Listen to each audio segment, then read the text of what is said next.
Mais c'est certainement Thierry Monsenepo. Bonjour et bienvenue. Bonjour, merci madame. Je dis, c'est une particularité parce qu'ils sont très peu, de moins en moins, des personnalités qui appartiennent à l'Union sacrée, qui aujourd'hui arrivent à s'exprimer. C'est quoi ces silences? Il n'y a pas de silence. Les gens s'expriment. Dernièrement encore, j'ai suivi le secrétaire général et président AI de l'UDPS, Augustin Kabouya. J'ai suivi le secrétaire exécutif de l'Union sacrée, le professeur Mbata. Des monologues. Moi, je parle vraiment d'avoir des émissions. Ils fuient. Ils veulent plus venir débattre ou échanger sur le plateau, parler. On se dit, mais pour éviter quoi? Quel est le sujet qui importunerait? Mais c'est ce qu'on se pose comme question. Non, il n'y a pas de sujet qui importunerait. Et ils veulent plus une communication qui est verticale, quoi. Je pense que c'est peut-être une question d'option. Il y a, c'est vrai, à un moment, l'importance de faire des communications plutôt que de faire des échanges. Mais ce n'est pas... D'éviter la contradiction, d'éviter à ce qu'on puisse vous opposer, vous mettre en face de vos contradictions aussi. Mais attendez, l'homme parfait n'existe pas, donc la contradiction par rapport à soi-même, ça peut exister. Mais la contradiction par rapport aux convictions qui sont les nôtres et ceux que l'on soutient, je ne vois pas pourquoi quelqu'un éviterait de venir en parler. Il n'y a pas de fuite en avant. Vous dites éviter d'en parler, mais comment on explique ce silence? Je commence déjà sur le premier point, des pourparlers de Doha. On en parle, on parle pratiquement pas. On ne sait pas de quoi on discute, de quoi le gouvernement congolais est en train de discuter avec ce qu'il qualifiait hier des pantins. Ce silence-là doit nous troubler. D'abord, il faut comprendre, madame, que un gouvernement ne peut pas communiquer à tout moment sur des matières aussi sensibles que les matières sécuritaires. Il est ici question de la vie des Congolais. Et donc, pour éviter à ce qu'il y ait des torpillages, qu'il y ait des contre-communications ou des communications contre-productives, le silence sur les avancées est important. Mais cela ne veut pas dire que le gouvernement ou ceux qui sont aujourd'hui attelés à cette tâche ne vont pas se mettre au devoir de redevabilité. Le moment arrivera. Donc là, on observe. Aussi... Et puis après, ils viendront nous demander de juste endosser, c'est ça? Non, mais attendez. Il n'y a pas de juste endosser. Il y a des process qui concernent les positions que le pays doit prendre pour aller dans un sens ou dans un autre. Il y a plusieurs strates. Il y a le Conseil des ministres, où les comptes rendus sont rendus publics. Il y a le Parlement congolais. Le compte rendu, les conseils de ministres, on n'en parle même pas parce qu'il y a qu'à regarder, à suivre le dernier compte rendu du Conseil de ministres. Il n'a nullement été question des pourparlers de Doha. Donc, même au Conseil de ministres, on n'en parle pas. Oui, le moment viendra. C'est pour vous dire, madame, que pour l'instant, il faut d'abord laisser la chance aux discussions. Parce que le problème est le suivant. Il y a des Congolais, mais qui malheureusement ont accepté à un moment donné de servir l'ennemi pour être des têtes de pont de son agression en République démocratique du Congo. Il y a le gouvernement congolais qui s'est refusé d'étendre la guerre pour protéger la vie des civils. Il y a la communauté internationale, les États-Unis en premier, mais aussi les instances africaines, qui ont poussé à ce que le gouvernement puisse discuter de manière directe avec les protagonistes. C'est tout à fait normal qu'à un moment donné de ces discussions, qu'il y ait un silence pour donner la chance à ce qu'il n'y ait pas des communications qui iraient à l'encontre de ce qui est fait. Parce que, madame, il y a aujourd'hui certaines personnes qui sont tristes, qui sont déçues du fait que la guerre ne s'est pas étendue sur l'ensemble du territoire national. Parce qu'il y a des gens qui sont des pêcheurs en eau trouble. D'ailleurs, d'autres qui sont déçus du fait que la guerre n'est pas retournée, cette guerre n'est pas retournée au Rwanda aussi. Mais attendez, ce que le Rwanda vit aujourd'hui sur le plan économique, vous pensez que ce n'est pas une guerre? Ce que le Rwanda subit aujourd'hui sur le plan social, vous pensez réellement que ce n'est pas une guerre? Pourquoi vous prenez au pied de la lettre une pensée qui aujourd'hui est en train de se matérialiser? Parce que ce sont les Congolais qui meurent quand c'est le Rwanda qui agresse. Ce ne sont pas les Rwandais qui meurent quand c'est une guerre économique. Mais bien entendu, Mais vous savez également que les ripostes de notre armée ont occasionné énormément de morts dans le chef de cette pauvre population manipulée par un dictateur. Donc, vous devez comprendre, madame, qu'à l'heure actuelle, il faut donner la chance aux échanges qui sont en train de se passer.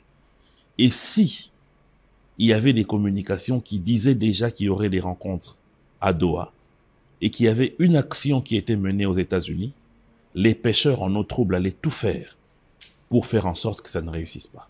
Il y a certains opposants, nous les avons suivis, qui, dès que la communication a été faite sur les discussions qui sont en cours à Doha, ou les échanges avec les États-Unis en vue des partenariats économiques, mais ils ont mis en branle leur réseau, ils ont fait des communications pour contredire le gouvernement. C'est de bonne guerre. Vous parlez de qui? Des gens qui vous disent, madame, on parlera de cette situation de la déclaration de principe qui a été signée aux États-Unis. On revient à Doha. Bien sûr.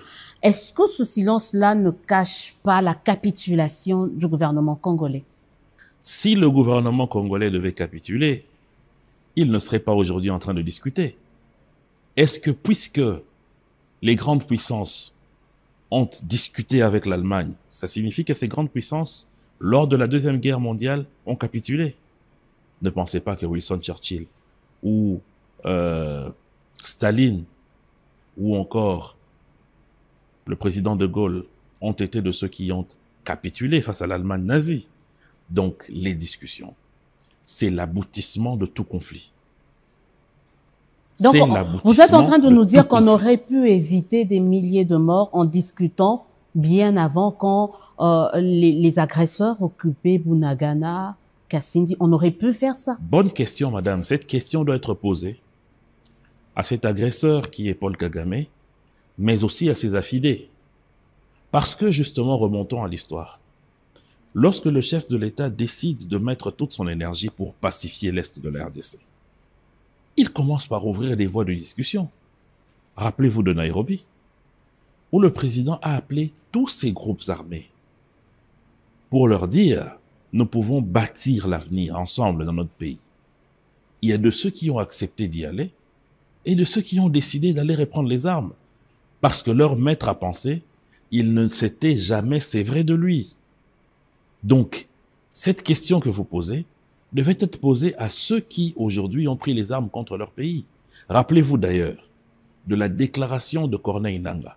Lorsque Goma tombe entre leurs mains, qu'est-ce qu'il dit? Il faudrait encore combien de morts pour que Félix Tshisekedi puisse accepter de discuter. Donc, ça signifie que c'est une bande de croque-morts pour qui il faille nécessairement mettre à terre les Congolais pour arriver à faire entendre leur voix. Et est-ce qu'il n'y a pas une responsabilité partagée aussi? Parce qu'aujourd'hui, il n'y a ni Nairobi, ni Luanda, il y a Doha, où Nangaa, vous venez de le citer, demander des discussions directes, et c'est ce qui se fait à Doha. Donc certains risquent de dire, si on avait ces discussions directes avant, on aurait pu éviter justement ces morts. Pourquoi attendre qu'il y ait des morts pour ensuite accepter des discussions directes? Madame, d'abord, il faut accepter un principe. C'est qu'il n'est pas question qu'il y ait de responsabilité partagée. Lorsque votre corps est agressé par les microbes du paludisme, ce n'est pas vous la responsable. C'est le paludisme qui vous agresse, qui agresse votre organisme. J'ai pas su me protéger, j'ai pas utilisé le moustiquaire, j'ai pas utilisé une sorte d'antiseptique, donc je suis en partie responsable. J'ai pas assaini mon environnement. Si l'anophèle femelle, vous n'avez pas des yeux microscopiques, si l'anophèle femelle vous pique pendant que vous êtes dans un supermarché et qu'il vous inocule cette maladie ou ce virus, ce n'est pas de votre responsabilité. Donc il faut faire un distinguo, de un. De deux, le gouvernement congolais, madame, vous êtes l'une des meilleures journalistes de notre pays, a toujours répondu présent lorsqu'il fallait discuter. Vous venez de citer tous ces processus de paix. Nairobi, Luanda, Union africaine, SADC, le gouvernement congolais a toujours répondu présent. Mais maintenant, posez la question si les autres ont eu cette même volonté. Donc la responsabilité que vous voulez aujourd'hui attribuer de manière partagée entre le gouvernement et les agresseurs, il faut en totalité jeter cela sur les agresseurs. À votre avis, pourquoi aujourd'hui ces agresseurs décident, selon vous, de parler enfin et directement avec le gouvernement congolais? Mais parce que leur calcul était simple, madame. Il y avait des charançons dans le fruit qui étaient les relais de ceux qui étaient à l'étranger et de ceux qui étaient en train de téléguider les choses depuis Kigali. Il fallait faire tomber le pouvoir de Félix Tshisekedi. Il fallait même au besoin l'éliminer physiquement. Vous avez des accusations graves. On n'a jamais entendu quelqu'un affirmer cela. Je vous dis la vérité, parce qu'il y a des éléments qui renseignent aujourd'hui des individus qui ont été interpellés ici à Kinshasa et même dans d'autres coins du pays, ou dans leurs téléphones, dans leurs ordinateurs portables, les plans d'atteinte à la sûreté de la vie de notre autorité suprême sont là. Et justement, c'est grâce au travail qui a été fait par les renseignements militaires, les renseignements de la police, l'ANER, le Conseil national de sécurité, qui a permis à ce qu'on puisse démanteler ce réseau qui était les charançons dans le fruit. Dès que ce réseau a été désactivé, ils ont compris que la marche triomphale qu'ils avaient calculée comme celle de Mouzé ne pouvait plus être faite parce que les Congolais n'adhéraient pas à leur vision. Parce qu'ils ont apporté une vision floue, parce que les prémices étaient mauvaises. Quelle est cette vision floue? Premièrement, les Tutsis sont marginalisés dans la RDC. Par A plus B, il leur a été démontré que c'est totalement faux. Nos frères Tutsis eux-mêmes ont pris la parole pour dire on n'a pas besoin de vous pour venir dire quoi que ce soit ici. Ils changent. Les swahiliphones sont marginalisés ici. Les responsables de certaines institutions qui sont de cette zone linguistique en RDC ont pris la parole pour dire vous mentez. Et puis ils disent non parce que il n'y a pas de supermarché dans l'est de la RDC. Ensuite, les enfants dans certaines écoles ici n'ont pas de toboggan. Ils ont parlé de la gouvernance. La gouvernance de l'actuel régime qui, selon eux, poserait problème. Il faut aussi appeler ça. Aujourd'hui, quand vous entendez l'ex-ministre des Finances avouer que la gouvernance pose problème, est-ce que vous ne donnez pas un peu raison? On dénonce l'agression, mais parmi ces arguments, il y a la gouvernance. Quand on entend Madame, je pense qu'on parlera de cette question, mais je veux vous dire une chose. C'est que si le président de la République n'était pas conscient qu'il y a un sérieux problème, une maladie, ce n'est pas lui le premier qui le dit. C'est le maréchal Mobutu, qui s'appelle corruption. Il n'allait pas créer la PLC.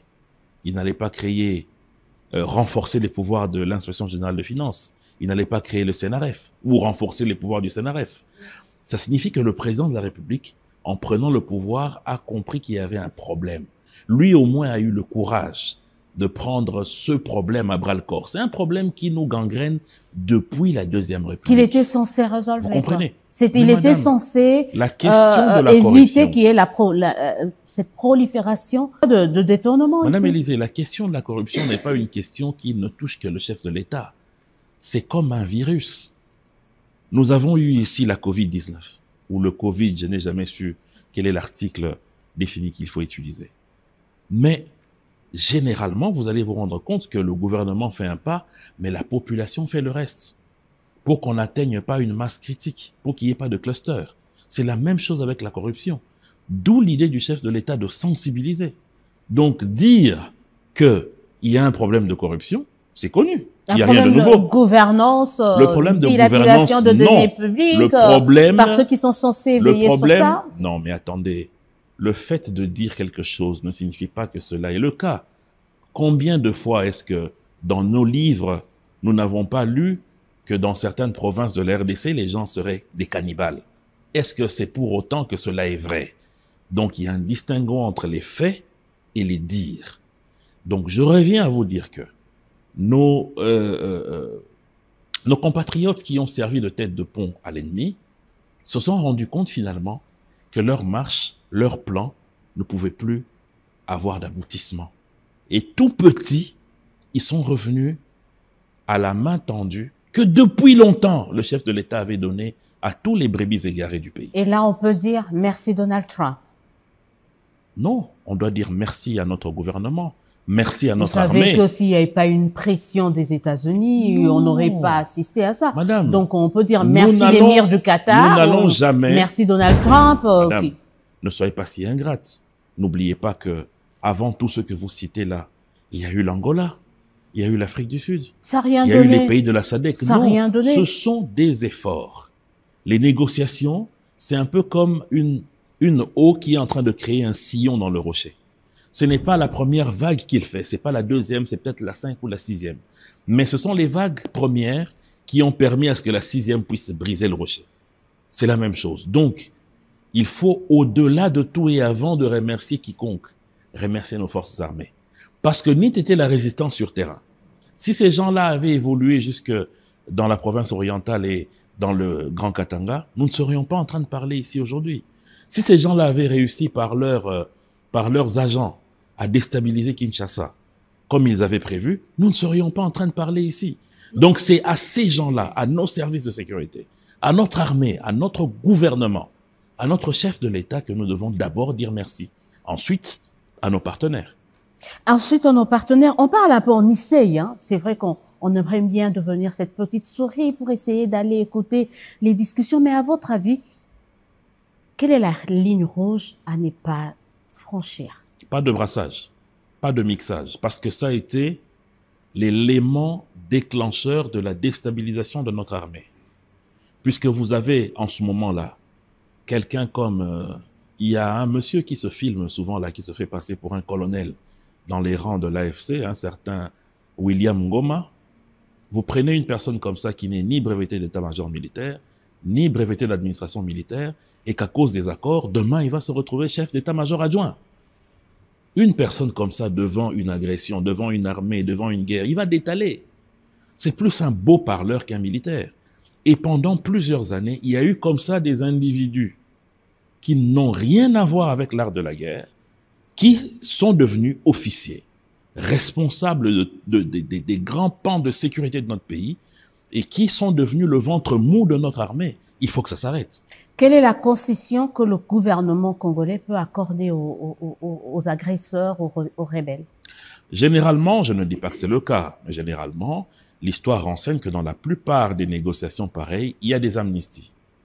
Il y a des amnisties pour ceux qui étaient condamnés à mort, pour ceux qui étaient...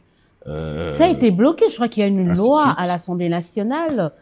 Je me rappelle, l'ancien député Moïse Nyarugabo s'était insurgé contre le vote, si je ne m'abuse, à l'Assemblée nationale du fait que on avait refusé tout ça là, l'amnistie, et il y a eu un blackout quand même. Non, rappelez-vous que cette loi qui était passée à l'époque où le président Mbosso était président de l'Assemblée, c'est à l'issue de cette loi promulguée, et c'était une recommandation de l'Assemblée au gouvernement.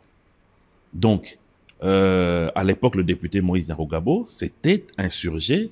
Donc, il n'y a pas une loi dans ce sens. C'est pour dire qu'il ne fallait pas mettre un terme au brassage et au mixage parce que cela allait frustrer je ne sais qui. Cela allait peut-être bloquer aussi le processus, mais vous en parlez aujourd'hui. Est-ce que vous pensez que on doit mettre de côté justement cette recommandation-là? Non, on ne peut pas mettre ça de côté. Mais vous parlez Madame, aujourd'hui, nous avons une guerre sur les minerais stratégiques. Les 3T, comme on les appelle. Mais demain, ça sera sur les pâturages. Vous savez déjà ce que le phénomène Mbororo fait dans le Grand Nord. Vous savez aussi que demain, nous aurons une guerre de l'eau. Ça signifie qu'on le veuille ou non. Avec les 9 voisins que nous avons, mais aussi avec les potentialités de richesse que nous avons, le Congo est un pays qui est appelé à avoir une armée mécanique bien garnie et bien formée. On ne peut pas continuer à chaque cycle, comme ça, faire entrer des hybrides. Qu'est-ce qui a empêché l'actuel président, l'actuel régime, de mettre en place une armée structurée, mécaniquement forte? Mais bien sûr, mais c'est quelque chose qui demande du temps. Ah, il faut qu'on lui laisse combien de temps d'après vous? Non, rappelez-vous maintenant. Non, ce n'est pas une question de lier cela à la personne de Félix Tshisekedi. C'est une question de pays. Ça signifie que Félix Tshisekedi a trouvé une armée à un niveau. Ce niveau, aujourd'hui, pose problème. C'était pas un bon niveau. Mais bien sûr que non. Nous étions la 10e armée d'Afrique. Oui, sur les... Un peu organisé, avec des colonels forts, avec des généraux formés quand même. Bien sûr. Qui ont Mais est-ce que réussi à vous mettre savez, fin à la guerre, la énième, l'autre agression de je vais vous M23 faire quand même. rire. L'opération Pomme Je vais ouverte vous ou faire orange. rire. Non, l'opération Pomme Orange a été menée par notre armée avec l'appui de la brigade spéciale Mais on des aurait, Nations Unies. pourquoi on le fait pas Vous maintenant? comprenez? Pourquoi on le fait pas maintenant? S'il Pourquoi vous on plaît, déloge madame. pas ces gens-là? S'il vous plaît, madame, il faut savoir une chose. C'est que le président Félix, quand il prend le pouvoir, il y a eu remise et reprise. Il y a des éléments qui lui ont été transmis, qui ont été transmis à son administration. Mais après certaines vérifications, il y a des nombres de militaires à certains endroits qui ne correspondaient pas à la réalité. À certains endroits.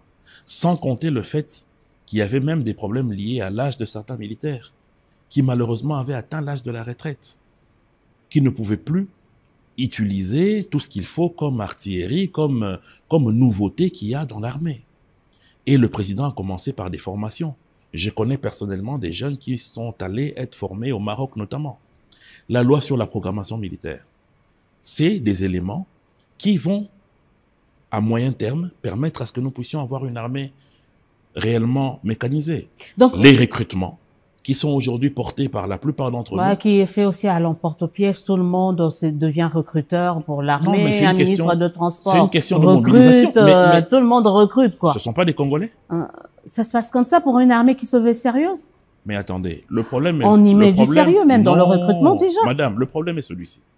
C'est que depuis l'époque du maréchal Mobutu jusqu'à aujourd'hui, il y a une certaine image que les gens ont gardée par rapport à l'armée de notre pays. C'est la répression, c'est la souffrance, c'est le laisser pour compte, encore qu'il y a beaucoup de réalités qui sont vérifiables là-dedans. Et donc, il fallait dire aux jeunes, venez dans l'armée. Pourquoi? Parce que maintenant, vous avez des soldes réguliers. Maintenant, vous avez des hôpitaux qui sont modernisés pour vos soins de santé. Maintenant, vos dépendants ne vont plus être dans la rue. Maintenant, vous êtes alignés sur les processus de retraite avec le SENSAP. Maintenant, vous avez des équipements qu'il faut. En ce moment-là, il faut que tout le monde se mette la main à la pâte pour mobiliser ces jeunes. Ce n'est pas mauvais. On revient rapidement sur la concession, les concessions que le gouvernement congolais doit faire, parce qu'on parle de négociations, des pourparlers. Il faut qu'à un moment que le gouvernement de Kinshasa lâche. Il lâche quoi? Mais madame, vous savez que ça, c'est un secret que personne ne peut À votre avis, vous êtes déchiffrer. politique, vous souvenez, qu'est-ce qu'on peut, on sait qu'en face, il y a des rebelles, on sait qu'il y a des agresseurs, mais ils parlent quand même avec eux. Qu'est-ce qu'ils peuvent relâcher? L'entrée au gouvernement? Mais déjà, lorsqu'il faut lire ce que raconte l'histoire, ce que renseigne l'histoire, en termes d'amnistie, mais c'est déjà sauver ces gens-là. Donc vous êtes pour l'amnistie? Qui pour la plupart seraient passés à la potence. Donc vous êtes pour l'amnistie? Pas pour, mais c'est parmi les éléments que la plupart des gouvernements dans l'histoire du monde mettent à contribution pour des échanges avec des belliqueux comme ceux qu'on enregistre aujourd'hui. Est-ce qu'aujourd'hui, puisque vous parlez déjà de l'amnistie, on parle des pourparlers à Doha, l'AFC M23 a négocié avec le gouvernement congolais. Le gouvernement congolais nous a dit qu'ici, en commençant par le chef de l'État lui-même, que derrière l'AFC M23 se cachait le président Kabila. Vous y croyez, vous? Oui, vous qui bien sûr. Vous croyez que Kabila? Bien sûr, bien sûr. Vous l'avez fréquenté, vous se dites que non, mais j'ai fréquenté un rebelle. Bien sûr, et c'est une déception extraordinaire. Quelqu'un qu'on pouvait penser, au lendemain de la sortie de son pouvoir, devenir commissaire de l'Union africaine, devenir un conseiller de certains chefs d'État en Afrique et dans le monde, mais qui se retrouve dans des petitesses comme ça. Mais attendez, madame, il ne faut pas être magicien. Je ne parle même pas des éléments que les services de sécurité peuvent avoir. Je vous parle d'indices. Il y a tellement de faisceaux d'indices qu'il n'y a plus de débat sur la question. Premièrement. Des indices sans preuve, on n'en voit rien. On nous a fait croire, ou on nous a dit, il était à Goma. On n'a rien vu. Qu'il serait au Rwanda. On n'a rien vu. Vous êtes dans des supputations. S'il vous plaît, madame, vous n'avez pas besoin de voir Jésus pour savoir qu'il existe. Kabila n'est pas Jésus. Non, non, c'est pour vous dire que on parle d'un ancien chef de l'État. La croyance ne demande pas forcément que vous puissiez donc voir on quoi doit que ce croire soit. aveuglement parce que ça vient du régime de Tshisekedi, on dit Amen. Puisque ça vient de vous, de l'Union sacrée, on dit Amen. Vous, peut-être, vous avez grandi dans des milieux de citadins. Nous autres qui avons grandi dans des champs et des forêts, lorsque vous voyez la peau d'un serpent, c'est-à-dire que le serpent fait une mue, vous savez qu'il y a un serpent dans les environs. Vous n'avez pas besoin de voir le serpent pour être sûr qu'il est là. La peau déjà renseigne que le gaillard est dans le coin. Donc, lorsque vous avez des faisceaux d'indices, premièrement, depuis que cette agression a commencé, aucune déclaration qui va dans le sens de condamner le Rwanda, l'agresseur. C'est pas une obligation, c'est pas aussi constitutionnel que je sache. S'il vous plaît. Deuxièmement, l'homme accepte de briser le silence qui lui est imposé par la loi sur les anciens chefs de l'État pour stigmatiser l'action de certains pays africains qui sont venus en appui à la République démocratique du Congo pour résister à une agression. Troisième élément, le plus grand fournisseur en hommes, en pensée, en édito, en idées de l'AFC et consorts, c'est le PPRD. C'est le parti de l'ancien chef de l'État. Dites-moi une seule fois où vous avez vu ce parti condamner, radier les personnalités de ce parti qui se sont retrouvés de l'autre côté. Donc aujourd'hui, on condamne Joseph Kabila sans preuve, mais sur base des faisceaux d'indices. Attendez, non, madame, s'il vous plaît. Parce que là, on est déjà en train de parler de la levée de ses immunités. S'il vous plaît. C'est ça, en tant que sénateur. Je peux vous dire que le faisceau d'indices dont je parle, c'est moi en tant qu'analyste. Mais les éléments de renseignement que les services ont, si l'on demande les levées des immunités, vous allez être informé de cela lors du procès, si le Congrès lève ses immunités. Donc c'est pour vous dire que moi, j'analyse sur base des faits.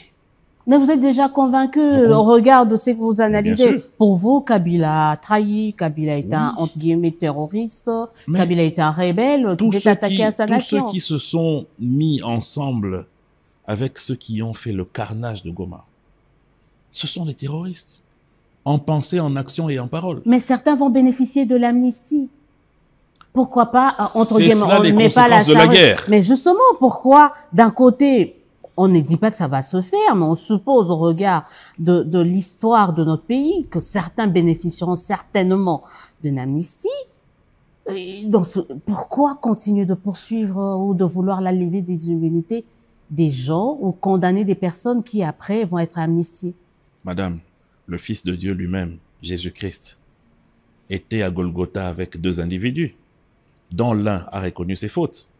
Le soir même, il s'est retrouvé au paradis. Mais le gaillard qui était à gauche a refusé. Le gaillard est en enfer. Donc c'est pour vous dire que le mea culpa est un pas vers un pardon. Mais lorsque vous persistez dans le mal, c'est cela qui est mauvais. Vous persistez on parlait déjà tout à l'heure de la levée des immunités qui va être débattue, je crois, déjà ce jeudi, tout à l'heure au Sénat. Il y a aussi une polémique autour de ça. On parle d'un ancien chef d'État, on parle pas d'un sénateur qui a été élu. Est-ce que la procédure est respectée? Je sais que vous n'êtes pas avocat, mais... Non, madame, mais il faut savoir que ceux qui sont aujourd'hui au Sénat, ceux qui sont aujourd'hui au Parlement, qui vont siéger autour de ce congrès pour la levée de ces immunités-là, connaissent la loi parce qu'ils sont ceux qui font ces lois. Et donc, d'autre part, si la procédure n'est pas respectée, la personne incriminée aura tout le loisir de rejeter ces levées d'immunité. Encore faudrait-il qu'il rentre par la grande porte ici au pays. On voit qu'il y a des opposants à qui on ne veut même pas remettre des passeports. On en est là ici au pays. On est habitué à ce genre de chantage. Hein. Ce sont des faits. Nous parlons des faits. Non, s'il vous plaît, madame. On parle de faits. Aucune 17 ambassade. mois que Moïse Katumbi attend. La demande a été formulée à quelle ambassade? À chaque fois que vous allez pour faire une demande de passeport, n'est-ce pas qu'on vous donne un récépissé? Où est son récépissé? Cette victimisation-là à la maternelle, on est fatigué. Quand il s'agit de Moïse Katumbi et des opposants, on demande des preuves. Quand on vous demande les preuves de la présence de Joseph Kabila à Goma et au Rwanda, vous commencez à nous parler de faisceaux d'indices. Mais c'est ça aussi, hein, le caractère un peu... Bah oui. Ce n'est pas une question de caractère de quoi que ce soit. Bah oui. Nous parlons de deux choses Il y a différentes. des faisceaux d'indices. Il y a le communiqué de Katumbi aussi. Lorsque vous entrez à Goma par le Rwanda, vous l'avez vu. On va vous donner un visa lorsque vous êtes complice de ceux qui prouve déstabilisent qu'il le était pays. à Goma? Mais lorsque vous allez pour demander un passeport, on vous donne un récépissé. Non, mais on dit qu'est-ce qui prouve qu'il était à Goma? Parce qu'on ça. reproche à Kabila d'avoir été à Goma via le Rwanda. Non, mais personne moi je ne dis, est-ce que quand je vous ai cité ici les faisceaux d'indices, je ne vous ai pas parlé de Goma. Ça c'est un fait nouveau. Moi je vous parle de ce qui s'est passé avant. Retenons même une seule chose seulement. Oublions le reste. Même si c'est vrai d'ailleurs. Comment est-ce que des armées des pays amis viennent soutenir votre pays pour éteindre le feu? Vous leur dites, s'il vous plaît, partez. Et comment expliquer que ces armées ont obéi? Parce qu'ils sont partis. Obéi, non. Sami Diarcy est parti. Obéi, non. C'est des armées qui avaient des missions. Mais lorsqu'il y a ensuite des processus de paix qui sont initiés par l'Union africaine et donnés en responsabilité à l'EAC et à la SADC, en ce moment-là, il n'y a plus lieu de continuer la belligérance. On crie à l'acharnement de Kabila, mais également de certains en tout cas, crient à l'acharnement de Joseph Kabila, mais aussi de son parti. Le PPRD fait partie de 4 partis politiques dont la dissolution a été demandée par le ministère de l'Intérieur. C'est une bonne chose ou c'est un recul démocratique? Ce n'est pas un recul démocratique. Le recul démocratique, c'est un parti politique qui sert des réservistes à une agression. Le recul démocratique, c'est un parti qui dit que maintenant, nous allons avoir des actions beaucoup plus ouvertes et non plus clandestines. De quelles actions parle-t-on?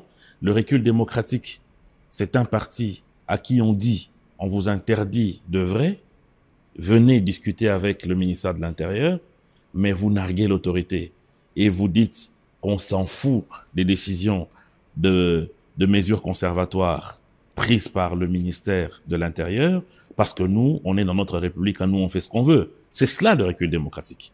Et lorsque maintenant l'autorité prend des mesures définitives, c'est en ce moment-là qu'on dit recul démocratique. Il faut être cohérent, il faut être logique. Est-ce que pourquoi sanctionner tout un parti alors que nous sommes dans un pays où il y a l'individualisation d'une peine? Si quelqu'un dans ce parti a fauté, vous pouvez pas sanctionner tout le monde dans ce parti. On en fait quoi des militants du PPRD parce qu'il en existe? Qu'est-ce qu'on a fait des militants de Mukungubi lorsqu'il a pris la décision d'attaquer la RTNC? C'est pas forcément il y avait un bon poignet exemple. De personnes, il y avait qu'une poignée de personnes qui avaient décidé de le faire.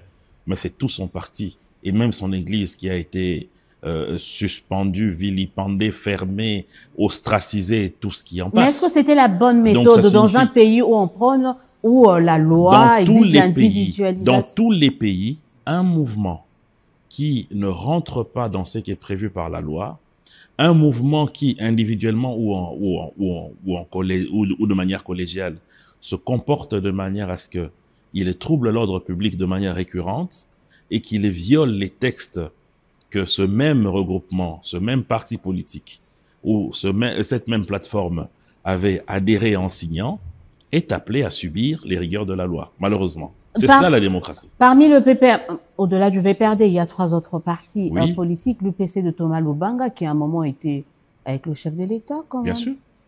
Judas était avec Jésus.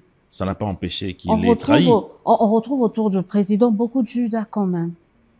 Il a un problème à faire le choix de ce collaborateur. Ce n'est pas cela. Thomas Lubanga a occupé quel poste officiel auprès du chef de l'État pour dire que il a été proche du chef de l'État? Parmi les partis, ils étaient proches du chef de l'État, c'est-à-dire dans l'Union sacrée. On a vu Corneille Nangaa, dont le parti était également dans l'Union sacrée. Non, il y a également Franck Diongo, qui est un proche. En tout cas, il n'était pas dans l'opposition avant qu'il ne prenne les armes, ça c'est sûr.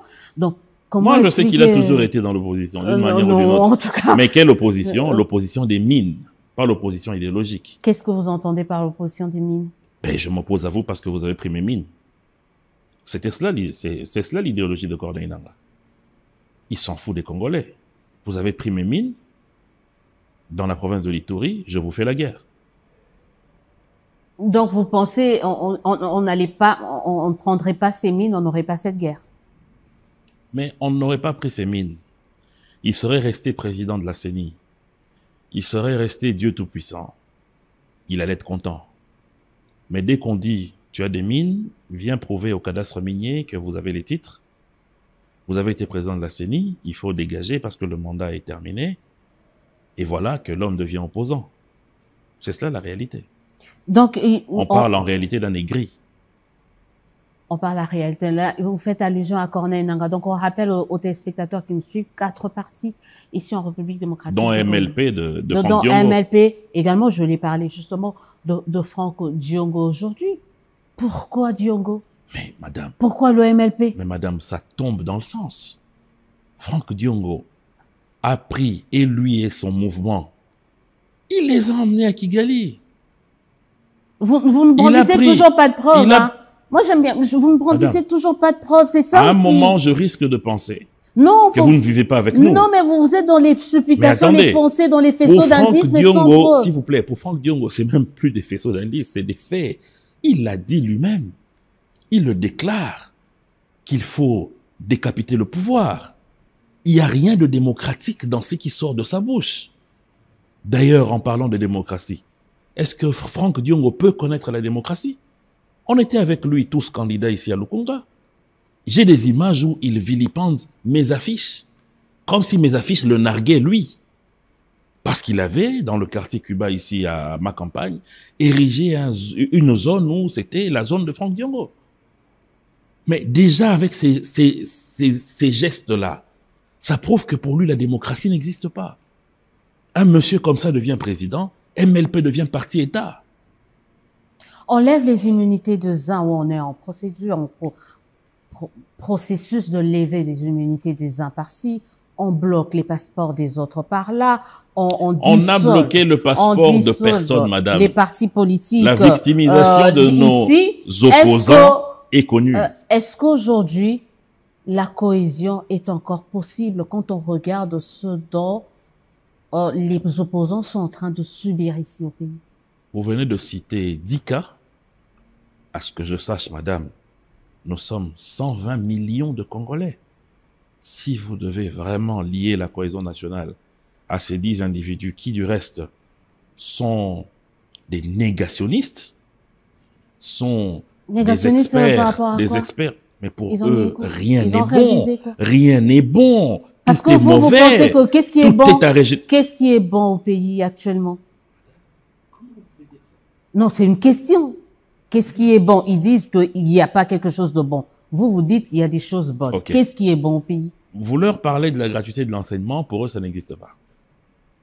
Vous leur parlez des soldes des militaires et des policiers, ils disent que ce n'est pas vrai. Vous leur dites finalement que il y a un travail qui est fait avec le service national, pour eux, c'est du saupoudrage. Vous dites qu'il y a un travail qui est fait pour réarranger les routes qui étaient détruites. Il y a la construction de la rocade. Pour eux, c'est du n'importe quoi. Est-ce qu'ils sont pas dans leur rôle? C'est une bande de négationnistes. Non, mais est-ce qu'ils sont pas dans leur rôle d'opposants? De dire qu'on peut mieux faire. Madame. De dire que ça n'a pas été bien fait. Bien sûr. Il y a certes la gratuité, mais il y a encore des enfants vous avez raison. Ils sont dans leur rôle. Venez dire, je ne suis pas d'accord avec la gratuité, de la manière dont cette gratuité est faite, mais moi, je proposerai à la place, ça, vous déclinez un programme. Mais lorsque pour vous, même quand on vous dit, il y a le soleil, non, il fait noir. Il y a la lune, non, c'est Mars. Il y a le fleuve, non, c'est un lac. Vous êtes carrément un négationniste. La cohésion, donc pour vous, elle existe? Madame, s'il vous plaît, je vous dis que la cohésion nationale existe. Les Congolais sont en cohésion. Maintenant, vous avez étiqueté 10 individus, une dizaine d'individus, qui œuvrent dans la victimisation et le négationnisme. On ne peut pas dire qu'il n'y a pas de cohésion parce qu'on ne répond pas à leurs caprices. S'il y avait la cohésion, pourquoi le président a donné une mission au conseil spécial, à son conseil spécial en charge de sécurité? Très bien. En vue de quoi exactement? En vue de la création d'un gouvernement d'union nationale qui permettrait de converger les idées autour de la solution à donner pour la déstabilisation récurrente dans l'Est de notre Pourquoi pays. on aura Ce n'est pas besoin d'un gouvernement de cohésion. Pourquoi un gouvernement dit on va pas faire ce débat sur ce mot, on sait que l'Union nationale... C'est bien déterminé, la mission est bien claire. Il n'y a pas de crise de cohésion en République démocratique du Congo. Madame, je répète que nous sommes 120 millions de Congolais. Et il n'y a pas de problème de cohésion entre nous. Il y a des individus qui ont besoin de se retrouver. Vous êtes dans le déni, parce que vous savez qu'aujourd'hui, il y a par exemple les Kassaïens qui ont du mal à rester dans le Katanga. Vous savez que les gens du Rwandoutou, je peux autant citer, vous savez qu'il y a des conflits ethniques un peu partout. Et vous me dites qu'il n'y a pas un problème de cohésion, comme si au milieu de 450 ethnies, tout se passait normalement. Est-ce que vous n'êtes pas dans le déni? Madame, je pense que vous avez beaucoup voyagé. Vous avez notamment vu ce qui se passe dans la première démocratie du monde, ce qu'on appelle les États-Unis. Quand vous êtes un Texan, vous voyez comment les Texans se comportent. Pour eux, les gens qui viennent du Nord, notamment de New York et de Washington, sont des Américains, des sémis-Américains. Et qu'au Texas, il faut être un cow-boy, un homme des champs, un homme des moyens, un homme capitaliste. Ça veut dire que les petits problèmes d'adaptation sociale ou d'intégration peuvent exister. Nous sommes dans un pays où les gens se sont tués avec des machettes, qui continuent à s'entretuer avec des machettes. C'est des choses que nous devons condamner. Ça, on ne voit pas ça aux États-Unis, au Texas. C'est des choses que nous devons condamner. Mais je vous dis que lorsque vous creusez ce genre d'attitude, vous allez vous rendre compte que, en liminaire, c'est des manipulations. Les gens qui veulent déstabiliser le pays, ça n'a rien à voir avec les Congolais. On rappelle que ça dure depuis 30 ans. Qui vivent paisiblement. On rappelle ça n'a rien à voir avec les Congolais qui vivent depuis 30 ans qui vivent paisiblement. Ça dure depuis 30 ans et certains espéraient qu'avec l'avènement de Félix Tshisekedi, on n'allait plus du tout entendre parler de tout cela, mais malheureusement. Justement, ça signifie que nous devons nous réveiller. Ça n'a rien à voir. Moi, j'ai toujours dit qu'il y a des problèmes qui ne regardent pas que le chef de l'État. C'est nous-mêmes aussi, population. Parce que dans nos familles, est-ce qu'on a encore des familles monoethniques? C'est cela aussi la cohésion. Moi, dans ma famille, par les mariages et par d'autres liens, il y a des Baluba, il y a des Bakongo, il y a des Baswahili, il y a des Tétéla, il y a toute la mosaïque de la RDC dans nos familles. La ligne que notre père a laissée ou notre ancêtre des Sakata est aujourd'hui éclatée. C'est cela la cohésion nationale. Maintenant, lorsqu'il y a des individus qui ne veulent pas s'émanciper mentalement et qu'ils sont sujets à des manipulations, comme ces tueurs qui sont dans le Maïndombe ici, ça n'a rien à voir avec les Bayaka. Oui, ça n'a rien à voir avec les Bayaka et les Teke qui ont toujours vécu ensemble. Ça a à voir avec une manipulation. Est-ce qu'on regarde, vous parlez de la manipulation, d'autre part du fait qu'il n'y ait pas la cohésion et qu'il faut parler des causes profondes de la crise. Ici, qui ne fait que perdurer, on peut aller jusqu'au même à l'indépendance, mais on revient les 30 dernières années. Et certains disent qu'il faut examiner, travailler sur les différentes crises à répétition qui gangrènent la société congolaise, d'où la proposition de ce pacte social pour la paix. Je vois faire mais je veux quand même poser la question. Ce pacte social sur la paix des évêques, de la Synco et de l'ECC, n'est-ce pas là une bonne chose de mettre tous les Congolais ensemble pour parler des crises profondes qui minent notre pays? Il y a un distinguo entre les problèmes des Congolais qui sont des problèmes liés à leur vie sociale, à leurs moyens de se mouvoir et des hommes politiques qui, pour la plupart, sont des aigris, des négationnistes, ainsi de suite. Il faut faire un distinguo. Je parle des prêtres. Donc, lorsque les prêtres viennent comme ça pour nous dire des histoires, je parle des histoires parce que j'ai suivi Monseigneur Fulgence Muteba, qui a dit qu'ils ont été financés par le Rwanda. Non, vous avez été dans l'interprétation, mais on peut y aller. Mais bien sûr, bien sûr. Vous savez qu'après, il a parlé en araméen. Vous avez pris une petite... Il a parlé en araméen et nous, on n'a pas compris parce que le traducteur a mal traduit. Parlons C'est ce de que vous cette voulez nous faire avaler. initiative. Il a parlé en français facile, on a compris. Donc, cette initiative est biaisée. Il faut l'enterrer, il faut l'oublier. Mais comment est-ce que vous allez avancer avec des prémices fausses? Comment est-ce que vous allez construire un immeuble avec une fondation en argile? Vous êtes appelé à un écroulement. C'est cela le problème. Et si cela, en plus, vient de ceux qui sont princes de l'Église, vous avez vu comment est-ce qu'ils se sont débattus à expliquer finalement les propos de Monseigneur. On a vu l'un d'entre eux faire plusieurs émissions ici. Non, il voulait parler du protocole. Non, il a dit le soutien là, c'est des appels. Mais bon sang, il faut pas nous prendre pour des canards sauvages. Ils ont dit clairement qu'ils ont été soutenus par celui qui agresse le pays. Et vous voulez vraiment qu'une telle initiative puisse accoucher des bonnes choses? Il faut laisser tomber. Donc, on laisse tomber, mais d'un côté, on parlait tout à l'heure de cette initiative, de ces consultations initiées par le président de la République. Madame, les Congolais n'ont aucun problème. Le problème est lié aux hommes politiques. Les consultations confiées aussi au Conseil spécial de chef de l'État en matière de sécurité, vous avez dit pour aboutir à ce gouvernement d'union nationale. Mais c'est pas une union sacrée bis, parce qu'on a vu dans les consultations, il y a que les membres de l'union sacrée. Un ou deux opposants qui sont venus. C'était une perte de temps. Pas du tout. Il y a des opposants qui sont venus, mais qui ont... d'argent, quoi. Il y a des opposants qui sont venus, mais qui n'ont pas accepté de se faire filmer. Qui, par exemple? Malheureusement, je ne suis pas autorisé à les citer ici. Mais je vous confirme qu'il y a eu des opposants, et plusieurs d'ailleurs. Vous comprendrez qu'on ne pourra pas vous croire juste parce que vous le dites. C'est pas parce que vous le dites que nous, on doit le croire. Même le Christ a été refusé par son propre peuple. Vous n'êtes ni Christ, je vous dis, vous venez de le dire, madame, et vous ne venez pas de Jérusalem, vous venez pas de Nazareth. Vous venez pas de Nazareth, vous venez de... Le Fils de Dieu, on n'a pas cru en lui. Et moi, pauvre pécheur, j'accepte que vous ne me croyez pas. Donc, comprenez que nous, on ne croit que c'est que l'on voit. On ne croit pas des faisceaux d'indices. Bien sûr, madame. Qui, dans notre pays, risquent... Vous ne voyez pas l'air, mais vous croyez que ça existe. De culpabilité. Vous ne voyez pas l'air que vous respirez. Dans ce sens-là. Mais vous avez un faisceau d'indices. Pourquoi vous leur avez pas demandé... C'est vos poumons qui fonctionnent. Pourquoi vous ne leur avez pas demandé de s'assumer? De quoi ils avaient peur? C'est à eux qu'il faut poser la question. Mais on le connaît déjà pas. Donc on pose voilà, pas à vous qui n'étiez pas organisateur, mais je ne suis pas autorisé à le dire, mais je vous dis que vous êtes une grande journaliste. Je sais que si vous fouillez, vous allez trouver de qui il s'agit. C'est pour quand ce gouvernement, selon vous? Je pense que c'est le pouvoir discrétionnaire du chef de l'État. Le rapport qui lui a été présenté par le Conseil spécial est en analyse au niveau de son cabinet, lui-même également. Vous pensez que ça doit intervenir après les pourparlers de Doha, ou ça doit se faire dans la foulée comme ça?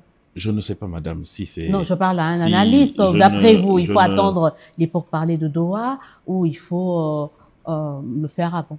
Si je dois vous donner mon avis, je dirais qu'il faut que ce gouvernement prenne place avant les clôtures des pourparlers de Doha. Pourquoi? Parce qu'il faudrait que ceux qui ont fait la guerre ne soient pas ceux qui vont construire la paix. Vous voulez pas les voir au gouvernement? Non, mais il y a des... En fait, les rebelles, les agresseurs, vous voulez pas les voir au gouvernement? Mais attendez, madame, si c'est la décision ou la conséquence des pourparlers, il n'y a pas de problème. La paix n'a pas de prix. Ce n'est pas question des sentiments du pauvre Thierry Monsenepo. Quand vous parlez de ceux qui ont fait la guerre, ne doivent pas être ceux qui vont construire la paix, qu'est-ce que ça veut dire? Ça veut dire qu'il y a de ceux il y a ceux dans le gouvernement qui pourront aller servir le pays ailleurs et d'autres qui pourront faire leur entrée dans le gouvernement pour construire ce qui va venir ensuite. On va très rapidement parler de ces déclarations de principe signées aux États-Unis pour plusieurs opposants, pour certaines organisations aussi. C'est du bradage de nos minerais. Qu'est-ce que vous en pensez? Je pense que cet illettrisme doit cesser. Quand on n'est pas d'accord avec vous, c'est tout de suite des qualificatifs. Quoi. Non, madame, attendez.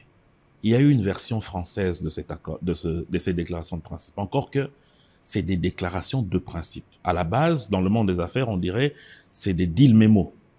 C'est-à-dire, on s'entend, madame, on va faire une émission demain, ok. Je porterai une veste, vous une blouse, ok. Mais pendant l'émission, ce qu'on va dire, non, ce qu'on va dire, on va mettre ça dans un contrat. Voilà. C'est ça, les déclarations de principe. Donc, dire que c'est du bradage, moi, je pense qu'il y a un problème de compréhension. C'est un illettrisme qui n'a pas de mots. Parce que lorsqu'on lit les termes de référence, il n'y a aucun gramme, il n'y a aucun centimètre de notre pays, il n'y a aucun mètre cube d'eau qui a été bradé à qui que ce soit.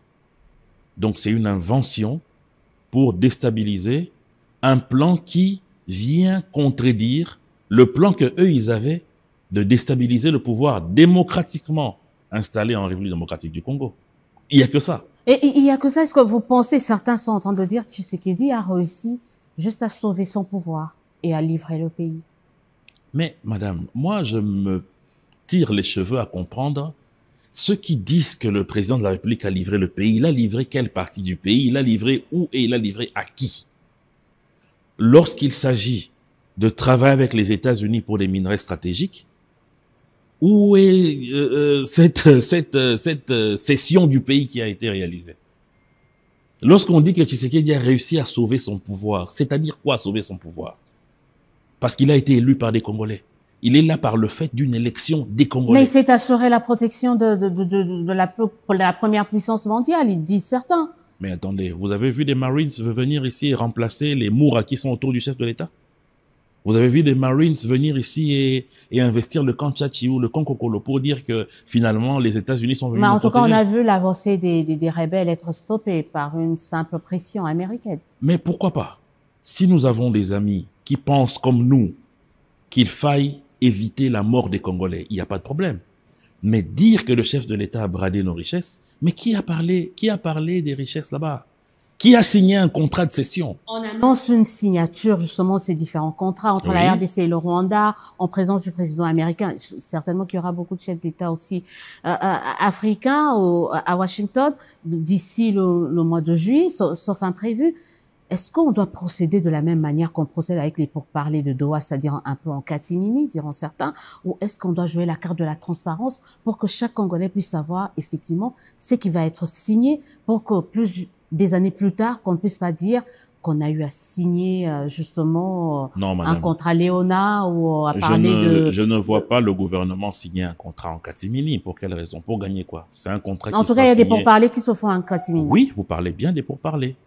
C'est la même chose. Pas si différent, lorsque vous êtes dans une entreprise et que vous discutez sur un contrat commercial, la signature du contrat peut se faire devant les caméras. Mais les discussions des parts, des actions et ainsi de suite, c'est toujours en coulisses, dans un circuit fermé. La transparence, on en fait quoi? On n'engage pas un pays comme ça parce que vous êtes chef de l'État, parce que vous êtes gouvernement. Non, madame, il y a des gens qui ont des responsabilités.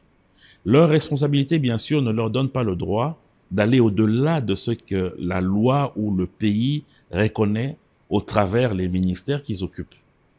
Donc, ça signifie que demain, s'il y a un contrat, vous devez être rassuré que le gouvernement sera au courant. Le Parlement, qui est la représentation nationale, également, va émettre son avis. Donc, ça doit être avant. Mais bien sûr. Le Parlement doit être... Mais c'est normal. C'est normal, on va très bientôt terminer, mais on parle de cette actualité sur la lutte contre le détournement et la corruption ici au pays. C'est justement cette retraite anticipée de Julia Lingeti. Est-ce que vous pensez qu'avec cette mise à la retraite, la lutte contre la corruption, le détournement est reléguée au second plan? Pas du tout, parce qu'il ne faut pas lier les actions d'un État au travers des individus que nous sommes. Julia Lingeti a été un bon chef de service. Il a incarné la vision du chef de l'État en ce qui concerne la lutte contre la corruption. Moi-même, en tant que mandataire, j'ai vu le travail qui est abattu par les inspecteurs des finances sous Julia Lingeti. Je peux vous assurer que nous avons eu la chance d'avoir un tel chef de service. Mais cela ne dit pas que son départ fait écrouler le château. Parce que celui qui aujourd'hui prend les commandes est l'un des fils maison de cette structure de lutte contre la corruption. Et pas les moindres. C'est parmi les inspecteurs les plus chevronnés, mais aussi les plus sévères. Qu'est-ce qui doit changer dans la méthode à Lingeti? C'est une méthode, faut pas qu'on se leurre. La méthode à Lingeti a été un peu décriée par certains, mais aujourd'hui, il arrive, l'actuel inspecteur chef de service arrive. Qu'est-ce qui peut changer dans la méthode à Lingeti? En ce qui me concerne personnellement, je n'ai pas de critique à émettre sur le travail qu'a fait à Lingeti. C'est vrai que toute œuvre humaine a des failles, mais je pense que la méthode à Lingeti a été une méthode à la fois préventive, mais aussi éducative. Parce que finalement, la manière dont il a porté certains dossiers a permis à ce que les Congolais puissent se dire « Tiens, il y a quand même moyen qu'il y ait la justice en ce qui concerne les deniers publics. » Non, il faut quand même que nous puissions payer nos impôts. Parce que moi, je connais des sociétés qui étaient partenaires à l'État, qui ne payaient pas les impôts, qui n'avaient pas d'attestation fiscale, mais juste par les communications que l'inspection générale des finances faisait, ils se sont rangés, ils ont payé leurs impôts et ils ont obtenu des attestations fiscales pour travailler avec l'État. Pour travailler avec l'État, et donc il doit s'inscrire dans la continuité. Pourquoi pas? Parce que la continuité, c'est quoi? C'est la lutte contre la corruption, c'est l'encadrement de l'argent du contribuable congolais et c'est l'enseignement de l'évitement de ce qu'il y a comme détournement et ainsi de suite. Une dernière question, parce que l'affaire a fait polémique. Quand vous avez entendu, par exemple, l'ex-ministre des Finances dire nous sommes un pays de jouisseurs, la jouissance, on se partage l'argent des projets, qu'est-ce que vous vous êtes dit? C'est que le travail, la lutte contre le détournement, la lutte contre la corruption le détournement, la corruption a encore des beaux jours devant lui quand on entend un ex-ministre de Finances dire ça. Madame, ce que vous posez comme question, c'est comme un prêtre qui reçoit un pécheur qui vient confesser, qui dit que j'ai fait de l'argent, j'ai été maraudeur, j'ai pris quelques pommes dans la cure juste derrière le couvent et ainsi de suite. Et le prêtre confirmerait que tous les paroissiens sont des voleurs. C'est celui qui est venu confesser qui est en train de parler de ses péchés. Donc pour vous, il revient à Nicolas Kazadi d'expliquer. Bien sûr, c'est une confession personnelle. C'est une confession personnelle parce que je ne suis pas en dehors de ce régime. Je suis mandataire en plus, mais je ne suis pas jouisseur. Vous êtes senti visé? Non, pas du tout, parce que... En tant que mandataire? Pas du tout. Lorsque un paroissien, un voisin paroissien, va chez le prêtre et avoue qu'il a commis de l'argent. En l'occurrence, là-bas, c'était une prêtresse. Je ne me sens pas du tout attaqué. Au contraire, au sortir de sa confession, nous allons prier pour lui. Seulement prier? Mais attendez, parce que le prêtre lui-même va lui dire, va faire pénitence, va faire ceci, va faire cela. Et je ne suis pas le prêtre. Le prêtre, c'est qui? C'est la justice congolaise. Donc il faut que la justice puisse se saisir de... Mais parce qu'attendez, madame, c'est des dénonciations et que sûrement le ministre connaît les jouisseurs et qu'il faut les citer pour les mettre hors d'état de nuire. Thierry Monsenepo, je vous remercie d'avoir répondu à notre invitation. C'est à moi de vous remercier. Je rappelle